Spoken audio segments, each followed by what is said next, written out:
ሰላም ጤና ይስጥልን የተወደዳችሁና የተከበራችሁ የጎ ቴሌቪዥን አድማጭ ተመልካቾቻችን እንደምንቆያችሁን የዕለተ ቅዳሜ የካቲት 21 ቀን 2018 ዓ.ም ሰበር መረጃዎችን ይዘንላችሁ ቀርበናል። ለቻናላችን አዲስ ከሆናችሁ ዩቲዩብ ቻናላችንን ሰብስክራይብ፣ ላይክ፣ ሼር በማድረግ አብራችሁን ቆዩ።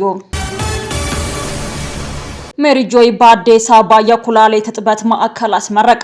ከተጀመረ 32 ዓመትን ያስቆጠረው ሜሪጆይ አስኮ በሚገኘው ማዕከሉ የኩላሊት እጥበት ሕክምና አገልግሎት ጊዜውን የካቲት 2018 ዓ.ም አስመርቋል። የጤና ጥበቃ ሚኒስትሯ ዶክተር መቅደስ ዳባ፣ ሌሎች የመንግስት ኃላፊዎች፣ የግሉ ዘርፍና የማህበረሰብ ተወካዮች በተገኙበት የተመረቀው ይህ ማዕከል በመከላከል ላይ ትኩረቱን ያደረገውን የጤና ፖሊሲን በመተግበር ረገድ ትልቅ አስተዋጽኦ ይኖረዋል ተብሏል። ሲስተር ዘቢዳር ዘውዶ የሜሪጆይ የኢትዮጵያ መስራችና ዋና ስራ አስኪያጅ ለሕክምና አገልግሎቱ እዚህ ደረጃ መድረስ አስተዋጽኦ ያበረከቱ ግለሰቦችና ድርጅቶችንም አመስግነዋል። ሜሪጆይ ኢትዮጵያ የመጀመሪያውን የኩላሊት እጥበት ማዕከልን በሐዋሳ ከተማ ከፍቶ አገልግሎት በመስጠት ላይ ይገኛል።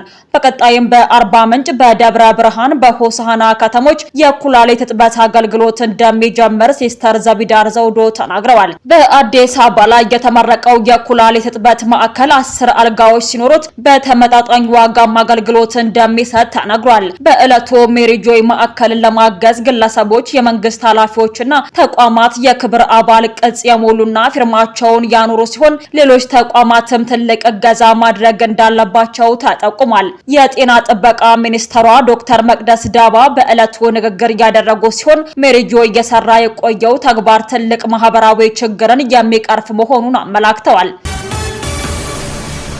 የኢፌዴሪ መከላከያ ሰራዊት 6ኛ እዝ አመራርና አባላት 130ኛውን የአድዋ ድል በዓልን አኩሪ ታሪክን ወደ ብሩህ አድማስ በሚል መሪ ቃል በፓናል ውይይት አክብረዋል። በውይይቱ ላይ የእዙ የሰራዊት ስነ ልቦና ግንባታ ዳይሬክተር ብርጋዴር ጀነራል መለስ ገዛው እንደገለጹት አድዋ ኢትዮጵያ በጀግኖች መስዋዕትነት የነጻነት ተምሳሌት ሆና እንድትቀጥል ያደረገ አኩሪ ታሪክ መሆኑና ይህም ለሰራዊቱ ቀጣይ ተልዕኮ ስኬት ትልቅ መነሳሳትን እንደሚፈጥር ገልጸዋል። የውይይቱ ተሳታፊዎች በአድዋ ድል እሴት አሁንም ለሚገጥሙ ፈተናዎች በአሸናፊነት ለመወጣት አቅም እንደሚሆን በመጥቀስ የአባቶቻቸውን አደራ በመጠበቅ የሀገሪቱን ሰላም ለማረጋገጥና ዳግም ትንሳኤዋን ለማብሰር ቃላቸውንም አድሰዋል።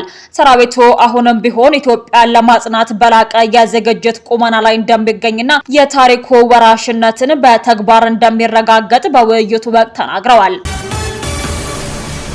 ትግራይ የምትረከበው እንጂ አሳልፋ የምትሰጠው አንዲት ጋት መሬት የላትም ሲሉ ሌተናል ጀነራል ታደሰ ወረደ ተናገሩ።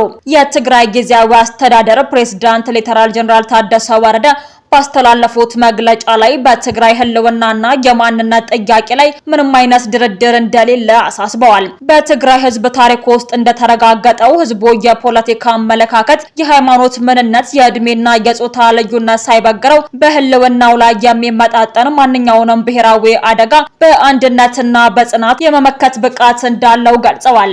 በትግራይ ህልውና ላይ የሚመጡ ኃይሎችንም ቀፎ እንደተካበበት ንብ በአንድነት በመነሳት ተአምር የሚሰራ ህዝብ መሆኑን አስገንዝበዋል። ፕሬዝዳንቱ አክለውም የፌዴሬሽን ምክር ቤት በቅርቡ ያስተላለፈውን ውሳኔ ተከትሎ የታየው የህዝብ ቁጣና ቁርጠኝነት ህዝቡ በራሱ የመወሰን መብቱና በቀጣይነቱ ላይ የማይደራደር መሆኑን በድጋሜ ያረጋገጡበት ነው ተብሏል። የምዕራብ ትግራይ፣ ደቡብ ራያና ጸለምታ አካባቢዎች አወዛጋቢ ተደርገው እንዲሳሉ የሚደረገው ጥረት ትግራይን የማዳከም ስልታዊ ሴራ መሆኑን የጠቆሙት ጀነራሉ በታሪክም ሆነ በህጋዊ ሰነዶች ሲታይ ትግራይ የምትረከበው መሬት እንጂ ለሌላ አሳልፋ የምትሰጠው አንዲት ቅንጣት መሬት እንደሌላት ተናግረዋል።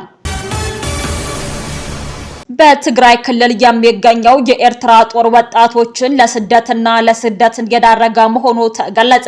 ጦሩ ወጣቶችን በኃይል ወደ ኤርትራ በረሃዎች ለወታደራዊ ስልጠና እየወሰደ መሆኑም ተመላክቷል።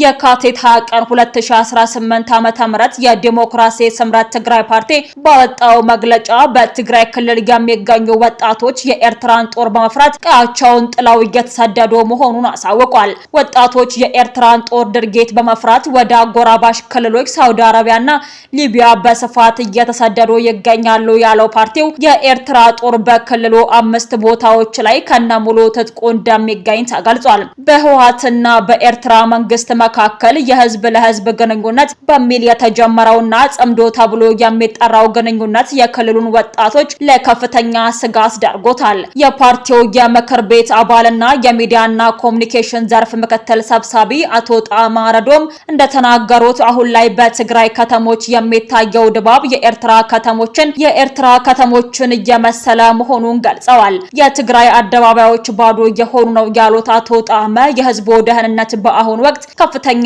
አደጋ ላይ መውደቁን አስረድተዋል። ፓርቲው እንደሚለው ክልሉ አሁን ላይ ከመደበኛው መንግስታዊ መዋቅር ውጪ በሆነ ካውንስል እየተመራም ይገኛል።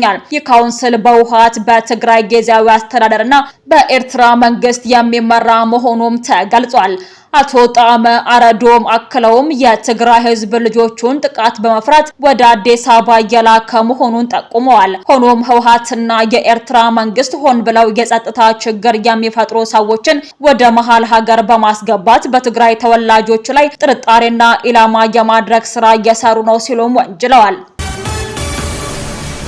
የቀድሞ የፌዴሬሽን ምክር ቤት አፈ ጉባኤና አሁን የስምራ ፓርቲ ከፍተኛ አመራር የሆኑት ወይዘሮ ኬሪያ ኢብራሂም ፓርቲያቸው በምርጫ ቦርድ ውሳኔ ላይ ባደረገው ህጋዊ ትግል እገዳ ማስጣሉን በይፋ በሰሩ። ሰላማዊ ዲሞክራሲያዊና ስልጡን በሆነ መንገድ አንድ እርምጃ ተጉዘናል ያሉት ወይዘሮ ኬሪያ የምርጫ ቦርድ ውሳኔ ተግባራዊ እንዳይሆን መታገዱን የትግላቸው የመጀመሪያ ውጤት መሆኑን ገልጸዋል። ወይዘሮ ኬሪያ አክለውም ቀጣዩ ትግል የትግራይ ሉዓላዊነት ይጥሳል ያሉት እና የፌዴሬሽን ምክር ቤት ህግና ስርዓትን አልተከተለም ያሉትን ይህንን ውሳኔ ሙሉ በሙሉ ማሰረዝ እንደሆነም አስታውቀዋል። ትግራይ በምክር ቤቱ ውክልና በሌላት ወቅት የተላለፈው ውሳኔ ተቀባይነት የለውም በማለትም የትግላቸውን አቅጣጫ ግልጽ አድርገዋል። በሌላ በኩል የፓርቲው አመራር ፕሮፌሰር ክንዲያ ገብረህይወት ይኸው የእገዳ ውጤት የተገኘው በፓርቲያቸው ብርቱ ጥረት መሆኑን ገልጸው ስምረት የትግራይን ህዝብ ጥቅም ሳይሸራርፍ ለማስከበር የሚያደርገውን ጉዞ አጠናክሮ ይቀጥላል ብለዋል።